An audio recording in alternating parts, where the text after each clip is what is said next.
નમસ્તે વિદ્યાર્થી મિત્રો, રેપી ઈ લર્નિંગ હબની ગણિતની ગજબની દુનિયામાં હું રાજપૂત સર ફરી એક વખત તમારું હાર્દિક સ્વાગત કરું છું. આપણે પ્રકરણ 1 વાસ્તવિક સંખ્યાના છેલ્લા પોઈન્ટ ઉપર છીએ, છેલ્લા ટર્નિંગ પોઈન્ટ ઉપર, અને ખૂબ જ મજા આવે એવા પોઈન્ટ ઉપર આપણે છીએ. ચલો દશાંશ સંખ્યાનું નિરૂપણ આપણે જોઈએ. આગળના વિડીયોમાં તમે સંપૂર્ણ માહિતી જોઈ લીધી છે મિત્રો. આની હવે નાનકડો એવો એક થોડોક એવો પોર્શન બાકી છે, ચાલો એને આપણે માહિતી મેળવીએ.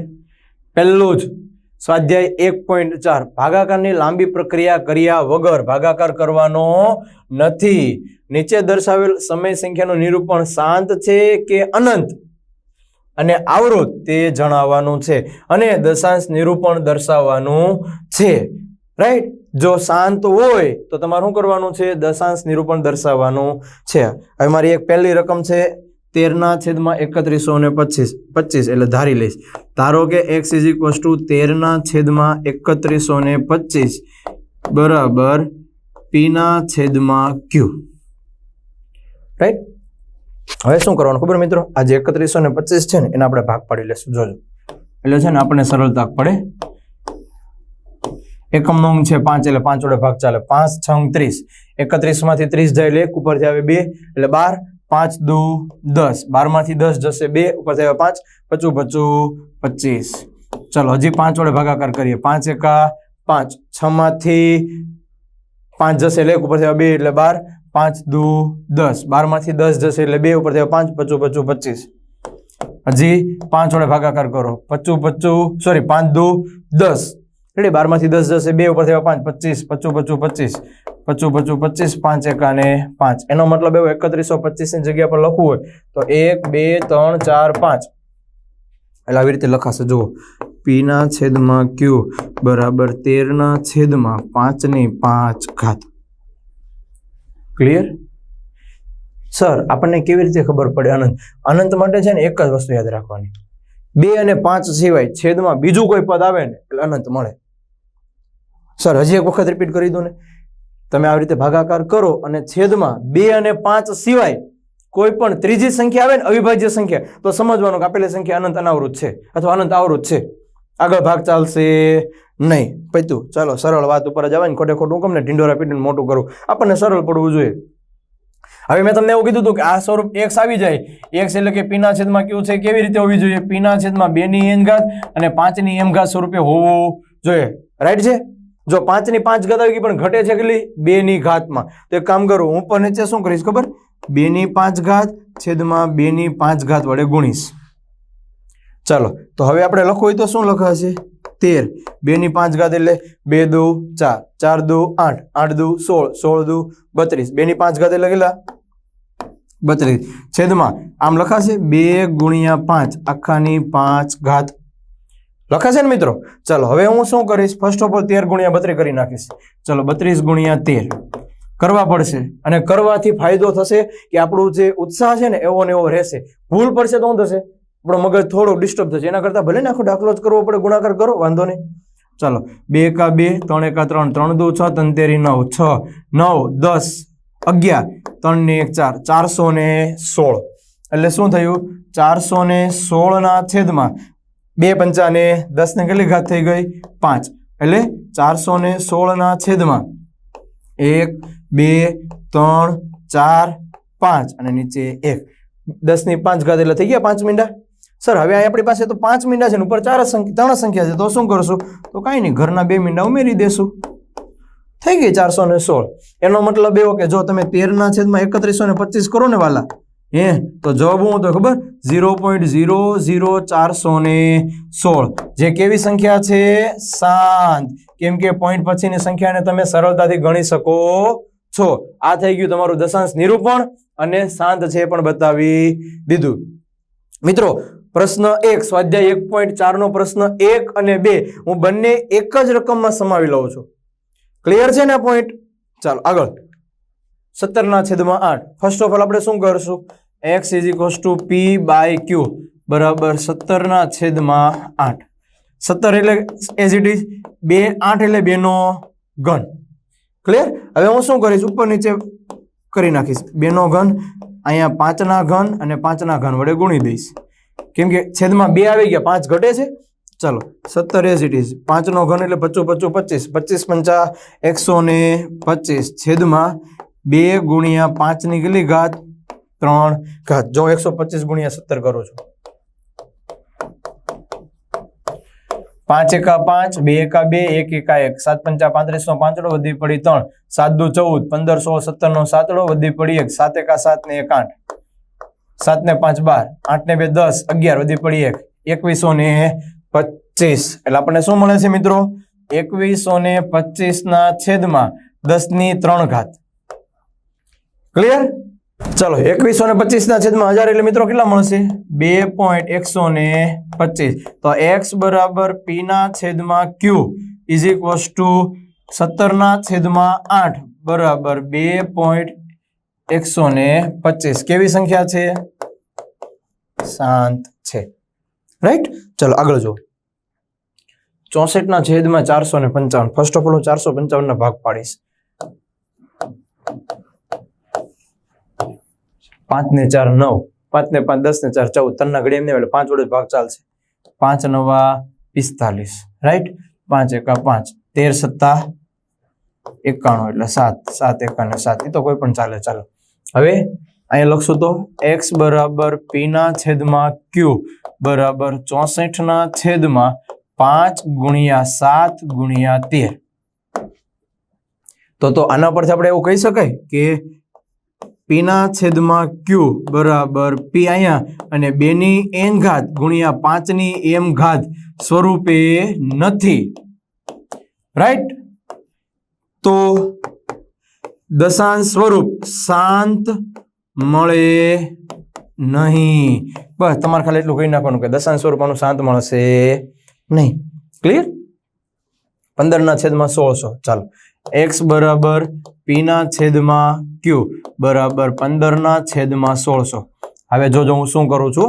15 એઝ ઇટ ઇઝ. 1600 એટલે 16 ગુણ્યા 100 લખાશે મિત્રો? લખાય કે ન લખાય? તો કે સર હા લખાય. ચાલો 15 એઝ ઇટ ઇઝ. 16 એટલે કેટલી? 2 ની 4 ઘાત. ફરી એક વખત જુઓ. 2 દુ 4, 4 દુ 8, 8 દુ ને 16 એટલે 16 એટલે કેટલી? 2 ની 4 ઘાત થઈ ગઈ. ચાલો 100 એટલે કેટલા લખશું? 100 એટલે તો કે 10 નો વર્ગ થઈ ગયો ને. ખાલી આ એક રહેવા દો 10 ના વર્ગ વાળો પદ. આ 2 ની 4 ઘાત છે ને ટ્રાન્સફર કરીએ તો 5 ની 4 ઘાત ઉપર નીચે ગુણી નાખું. 5 ની 4 ઘાત 5 ની 4 ઘાત થઈ જશે. તો કે સર હા 15 અને 5 ની 4 ઘાત 5 ની 4 ઘાત નો આપણે કરશું એટલે 25 25 25 ગુણ્યા 25 એટલે 625 ના છેદમાં 2 ની 4 ઘાત ને 5 ની 4 ઘાત એટલે 10 ની 4 ઘાત ગુણ્યા 10 નો વર્ગ. ચલો 15 ગુણ્યા 625 260 225 ઇન્ટુ 15. ચાલો 5 એકા 5, 2 એકા 2, 6 એકા 5, 25 25 નો પાંચડો વધી પડી 10, 5 દુ 10 ને 2 12 વધી પડી 1, 6 પંચા 30 ને 1 31, 5 7 3 9 9375. રેડી? 9375 ના છેદમાં 10 ની કેટલી ઘાત થશે? 6 ઘાત. કેમ કે આધાર સમાન, 10 વચ્ચે ગુણાકાર ઘાતનો સરવાળો. 9375 ના છેદમાં 1 2 3 4 5 6 અને આગળ 1 3 ને 3 6 એટલે ઉપર 4 સંખ્યા છે એટલે 2 મીંડા વધારાના મૂકવા પડશે. 9375. તો x is equals to p ના છેદમાં q બરાબર 15 ના છેદમાં 1600 બરાબર 0.009375. માટે દશાંશ સ્વરૂપ કેવું છે? તો કે શાંત છે. ક્લિયર છે મિત્રો? જો કઈ વધારાનો અગત્યનું નથી. ઇટ મીન્સ કે કઈ અઘરું નથી, બહુ સહેલી વસ્તુ છે. આગળ 29 ના છેદમાં 343. હવે એક વાત વિચારવાની. જો હું એક શરૂઆતમાં એ વાત બોલું છું, ગણિતની ગજબની દુનિયા. પણ ગણિત છે ને મારા મત મુજબ બે જ વસ્તુ પર ચાલે. ભાગુ સભા, ભાગાકાર, ગુણાકાર, સરવાળો, બાદબાકી અને ઘડિયા. આ એનો પાયો છે. અને ડીપ ઘડિયા પતે એટલે વર્ગ અને ઘન. આટલું આવડે ને એટલે ગણિત તમને રમતા રમતા આવડે. ભાગુ સભા જ આવડતું ને ભાગાકાર, ગુણાકાર, સરવાળો, બાદબાકી ન આવડે, ઘડિયા ન આવડે, ઘન ન આવડે, વર્ગ ન આવડે, તો આમાં કઈ કરવાની જરૂર જ નથી ને મિત્રો. કેમ કે ધોરણ 10 માં આવો છો તો એ તમારો પાયો છે. અને 9 સુધીના સબ્જેક્ટમાં 9 સુધીના ધોરણમાં તમે ગણિતમાં આ જ વસ્તુ કરો છો, રાઈટ? તો ચાલો કાંઈ વાંધો નહીં, હવે લખશું તો x = p ના છેદમાં q બરાબર 29 ના છેદમાં 343.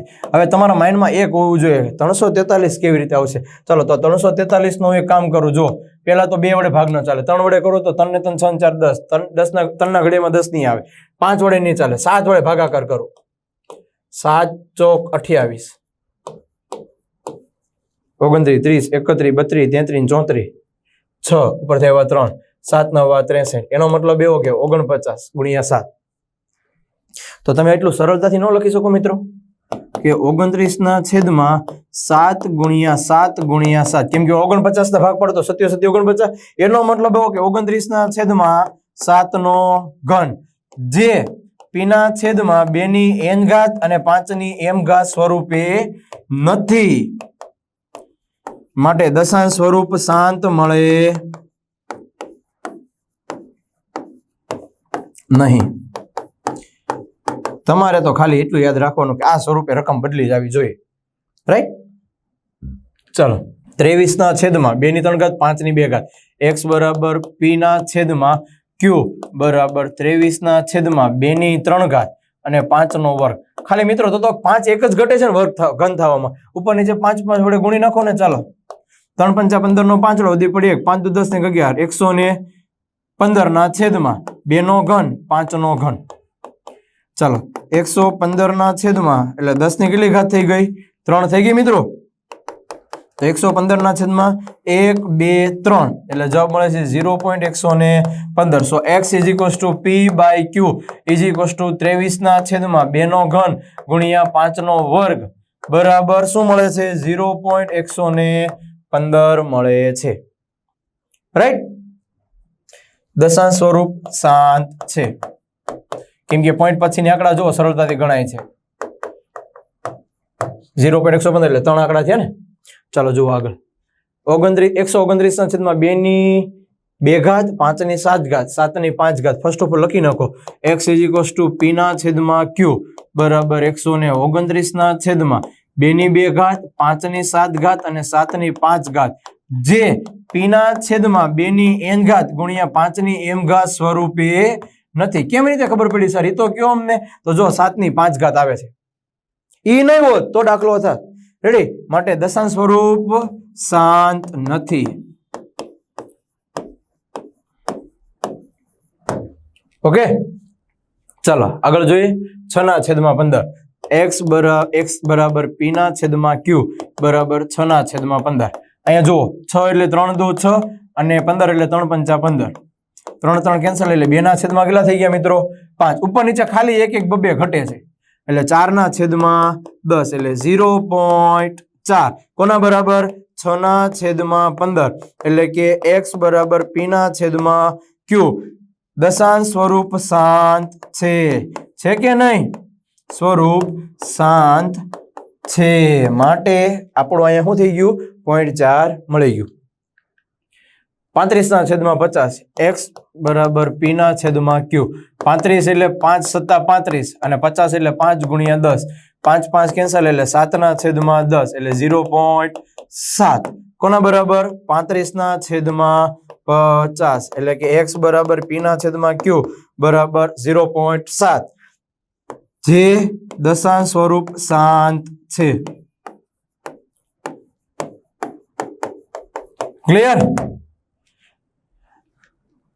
77 ના છેદમાં 210, x બરાબર p ના છેદમાં q. 77 એટલે 11 સત્તા 77 થાય મિત્રો, અને 21 એટલે 7 તેરી 21 ગુણ્યા 10. ચાલો આ 7 7 કેન્સલ એટલે 11 ના છેદમાં શું આવે? 3 ગુણ્યા 10. તો આના પરથી આપણે કહી શકાય કે જે p ના છેદમાં 2 ની m ઘાત ગુણ્યા 5 ની n ઘાત સ્વરૂપે નથી, માટે દશાંશ સ્વરૂપ શાંત મળે નહીં. એનો મતલબ એવો કે જે છેદમાં તમારી પાસે 3 છે એ છે એટલે આપણે કાંઈ કામ કરી શકશું નહીં. ક્લિયર છે મિત્રો? તો કેવું રહ્યું મિત્રો ચેપ્ટર નંબર 1? છે ને સરળ? કોઈ વિદ્યાર્થી એવું ન કહે કે સર આ ચેપ્ટર અઘરું છે, અને ગણિતનું તો ચેપ્ટર શરૂઆતનું જ પહેલું ચેપ્ટર એ થોડું અઘરું હોય. અને મારા મતલબ તો ગણિતની ચોપડીમાં કઈ અઘરા જેવું છે જ નહીં. પણ ખાસ એક વાત યાદ રાખજો કે ભાગુસભા, ઘડિયા, ઘન અને વર્ગ એક વખત યાદ કરી લેજો, ભૂલશો નહીં. મળીએ આપણે નેક્સ્ટ લેક્ચરમાં.